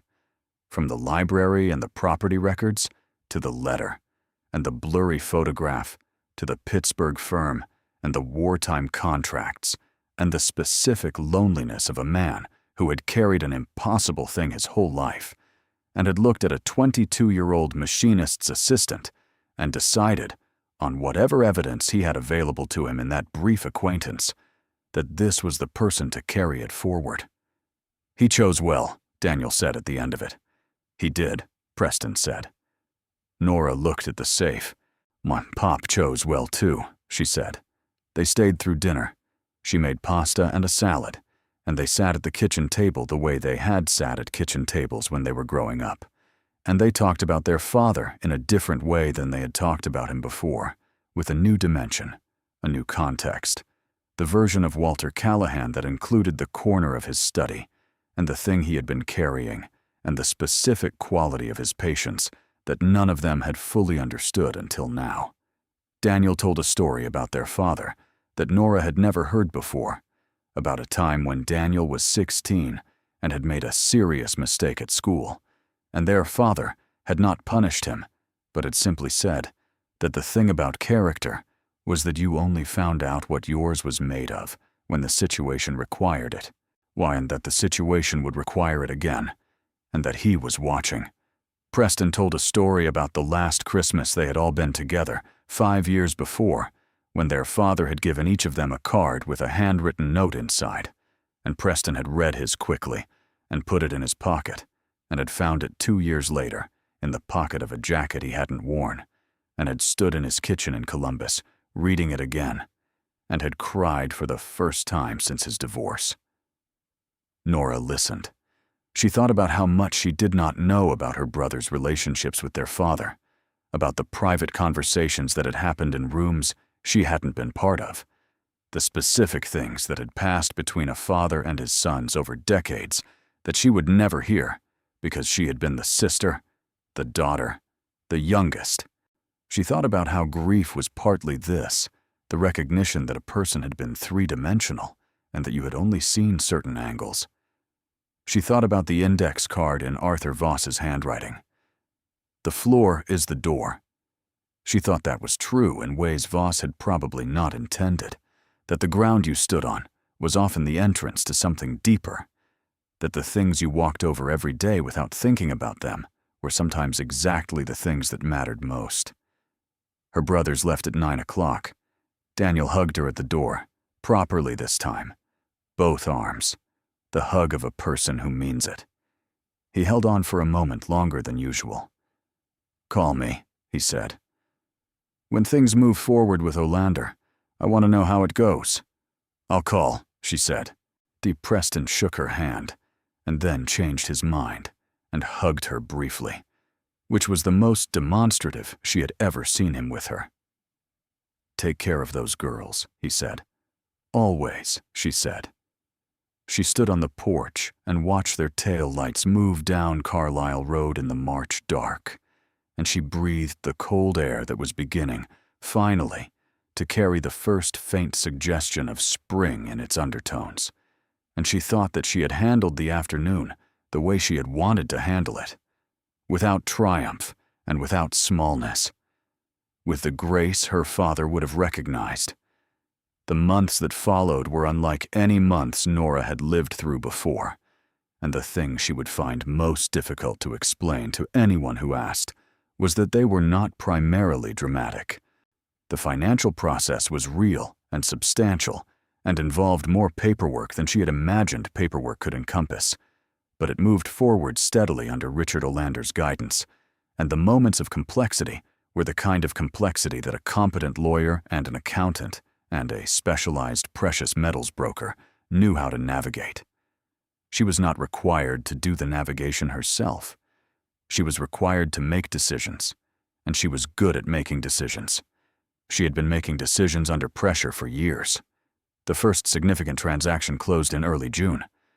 The figures involved were large enough that she had to be in Olander's office with him when the paperwork was signed, sitting across a conference table that suddenly felt very different from the last time she had sat across a conference table, which had been to negotiate a payment plan for a medical bill she hadn't been able to cover.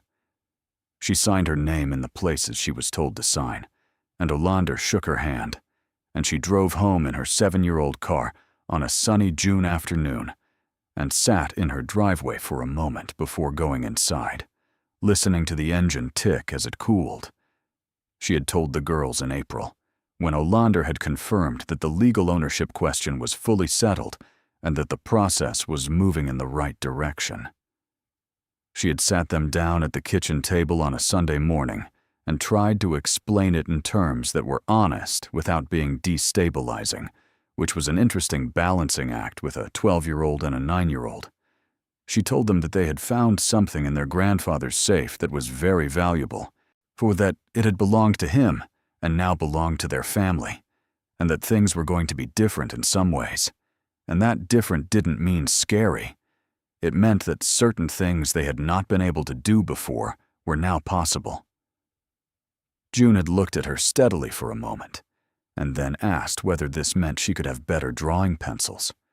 Nora had laughed, a real laugh, the kind that comes from the center of your chest and doesn't stop when it's supposed to. She had said yes, June could have better drawing pencils. Lily had asked whether this meant they could stay in Caldwell, which surprised Nora because she hadn't realized that moving had been a concern in the back of Lily's mind. I hadn't realized that her daughter had been cataloging the signs of financial strain and drawing her own quiet 12-year-old conclusions about what they might mean for the stability of her life. She had taken Lily's hand across the table and said that yes, they could stay in Caldwell, that they could stay wherever Lily wanted to stay, and she watched the specific quality of the tension that had been living in her daughter's face release itself, slowly and completely, like a knot that has finally been properly untied. They bought a house in August, not an extravagant house, not a statement or a monument, because Nora was still Nora, and her aesthetic had not fundamentally changed. She bought a house that suited her and her daughters and the life she wanted to live, a 4-bedroom craftsman on a quiet street near Lily's school, and it with a backyard big enough for June's outdoor drawing sessions in warm weather, and a kitchen with windows that caught the afternoon light, in a way that she had always wanted a kitchen to catch afternoon light, and had never, before, been in a position to choose for. The house needed some work. She liked that about it. She had always been comfortable with the idea of things that needed work. She paid off everything. Every debt, every balance, every obligation that had been sitting in the careful columns of her budget, the credit card and the car, and the 2 years of medical bills that had arrived after June's broken arm in 2nd grade, and that she had been servicing in small monthly installments that felt like they would go on forever. She wrote the checks, or authorized the transfers, or signed the final payment forms, and each one felt like setting down a stone she had been carrying so long she had forgotten she was carrying it. And the accumulation of all the stones set down was a lightness in her chest that she had not felt since she could remember. She established college funds for both girls, properly funded, set up with the guidance of a financial advisor Olander had referred her to, a woman named Joan, who wore sensible shoes and had the calm of someone who had guided people through large money before and understood that the emotional work was as important as the financial work. Joan walked her through the structures and the options and helped her understand what preservation meant and what growth meant and how to think about the difference. And Nora sat in Joan's office and listened and asked questions and took notes or the medical billing coder in her finding deep satisfaction in the precision of the process. She gave to things. This surprised her, the specific pleasure of it, the way that giving felt less like subtraction and more like a form of fullness. She gave to the community center where June took art classes, a contribution large enough that the director called her personally to express his gratitude. She gave to the dental clinic that had treated their father in his final years, the one that had a sliding scale for patients without adequate insurance. She gave to a scholarship fund at the high school that her father had attended, the school where he had learned to love mathematics and had first held a book with both hands and understood that the world was larger than Caldwell, Ohio, even if Caldwell was where he wanted to be.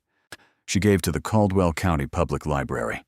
She asked that the donation be used for the historical records room on the second floor, and Marcus, the librarian with the wire-rimmed glasses, sent her a handwritten note that she kept in the drawer of her new kitchen beside the pocket watch and the wedding ring she had taken from the safe. He said the room had needed new archival storage for years, and that she had no idea how many stories would be preserved because of what she had given. She thought about that. She thought about stories preserved and stories lost, about the specific fragility of history, and how much of what mattered most survived only because someone had been paying attention at the right moment. In September, she drove to Pittsburgh. It was a Saturday in early fall, the kind of day that Ohio and western Pennsylvania do with particular beauty. The air clean and sharp, and the trees just beginning to consider turning. She had told no one she was going.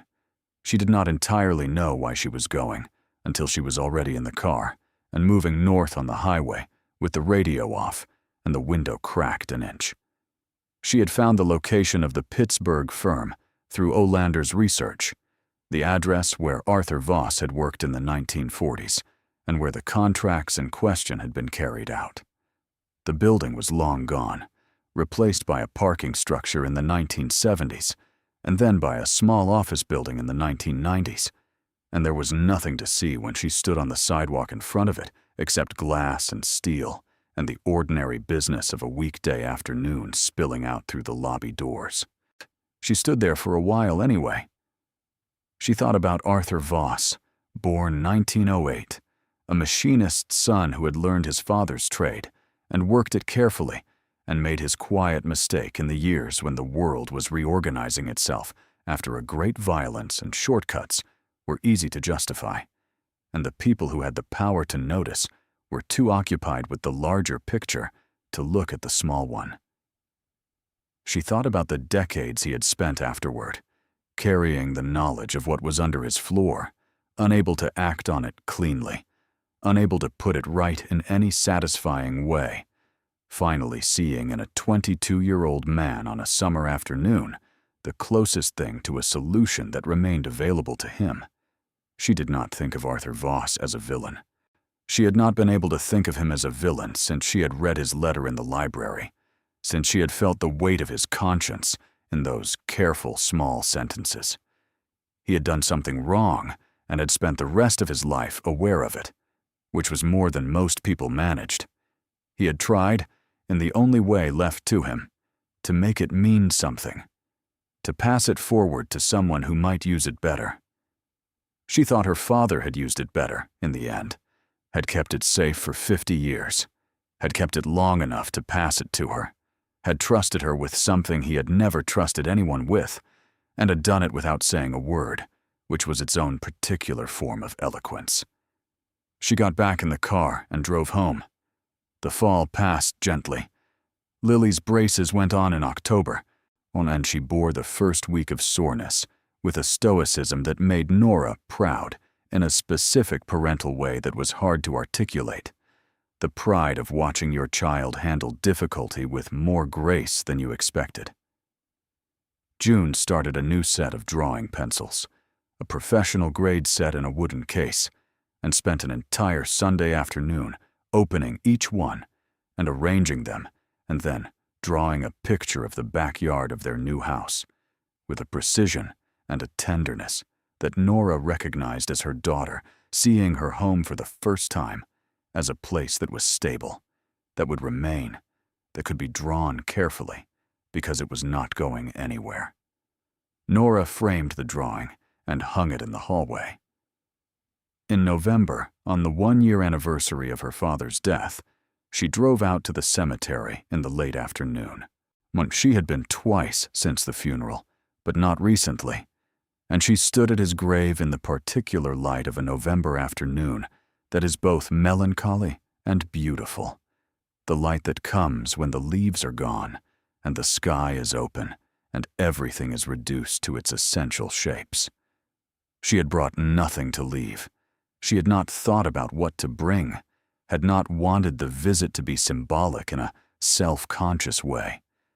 She just wanted to stand there and be in the same physical proximity to her father that the world still allowed for. She stood for a long time. She thought about him, about the life he had lived, the choices he had made, the specific weight he had carried through all the ordinary and extraordinary days of his years, about the way he had looked at her, that particular way that she had never been able to fully explain, and that she understood now as the look of a person who knows they are passing something important to you and is trusting you to be ready for it when the time comes. She thought she had been ready. She thought she had handled it the way he would have wanted it handled, not perfectly, not without error, but with care and with patience, and with an understanding that the point of it was not the money, but what the money made possible. Not the bars in the safe, but the story behind them. Not the fortune, but the people whose lives had been shaped by the choices that led to it. She thought about Arthur Voss and his letter and his quiet conscience. She thought about the 63-year-old man and the 22-year-old man and the summer afternoon when something passed between them that neither of them could have fully understood at the time, and that would not be fully understood for 50 years. That would not be fully understood until a woman stood in a cold garage on a January night and pressed her ear against steel and felt something breathing. She stood at the grave until the light began to fail, until the cemetery grew quiet in the way cemeteries grow quiet in November, with a settled finality that was not unfriendly. Then she said what she had come to say, which was not many words, because she had her father's instinct about not using more words than the moment required. "I found it," she said. "I did what you would have done with it. I think you would have agreed with most of it." She paused. "I kept the pocket watch," she said, "and the ring. I hope that's all right." The wind moved through the bare trees at the cemetery's edge, a long, slow sound that was not quite like any other sound the world made. She listened to it for a moment. Then she said, quietly, the last thing. "Thank you for waiting for me." She walked back to her car. The November light was gone now, the sky deep blue at the horizon, the first stars appearing at the zenith. She drove home on roads she had been driving her whole life, past landmarks that had always been there and would continue to be there, past the library and the clinic, and the turn onto the street where her father's house had stood before it was sold, past the intersection where Carlisle Road met the main road, and the route home was clear and familiar. Her daughters were at the new house when she arrived. Lily was in the kitchen doing homework with her headphones on, and June was in the backyard in the last of the dark with a flashlight and a sketchbook, drawing something that could not possibly be visible in that light, which was entirely characteristic of June, whose relationship to visibility had always been her own. Nora stood at the back door and watched her younger daughter crouch over the sketchbook in the dark yard, the flashlight balanced against a stone, the pencil moving with the focused certainty of a child who knows what she sees even when the light is insufficient. She thought about the wooden pencil case on June's desk upstairs. She thought about Lily's braces and the college funds and the house with the afternoon light in the kitchen. She thought about the safe in the corner of the new garage, empty now of everything except her father's papers and his pocket watch and his wedding ring, which she had decided to keep there, in the place where they had been found, as a kind of memorial to the long patience that had made everything else possible. She thought about Walter Callahan, moving through his 31 years on Millbrook Street with the knowledge of what was in his study, doing his crosswords and drinking his tea and watching the seasons change over the backyard he had planted and maintained with the same quiet attention he brought to everything that mattered to him, carrying it all the way to the end and leaving just enough of a trail that she had found her way to it. She had asked herself, in the months since the garage floor, whether she was the person he had intended for this or simply the person who happened to be available. She had gone back and forth on it, the way you go back and forth on questions that cannot be definitively answered. But she had arrived, finally, at a kind of peace with the uncertainty. It didn't matter, in the end, which version was true. What mattered was that she had been paying attention when it counted. She had felt the air moving from the base of the safe. She had looked at the seam on the door. She had found the photograph and read the letter and worked out the combination and crouched in the cold with the crowbar and lifted the floor. She had been the person available, and she had been paying attention. And sometimes that was exactly enough. June looked up from the sketchbook and saw her mother in the doorway and waved with the hand that held the pencil, a gesture that was both hello and look at this, and I'm fine all at once, the universal gesture of a child who is absorbed in something beautiful and wants to share it without stopping. Nora waved back. She watched her daughter return to the drawing, the flashlight casting its small circle of light on the page in the dark yard. She stood in the doorway for a moment longer, in the house that was theirs now, on the quiet street that was theirs now, in the life that had been quietly and irreversibly changed by an old man's conscience and a young man's patience, and a woman who had been paying attention on a January night in a cold garage. Then she stepped back inside, into the warmth, into the light, into the kitchen, where Lily was doing her homework with her headphones on, and she put the kettle on for tea, and the house settled comfortably around her. And the world outside continued in its ordinary and extraordinary way. And she was home. Thank you so much for watching until the end. If you loved this story, check out the other videos on your screen now. I think you will really enjoy them. And do not forget to subscribe if you have not already. See you in the next story.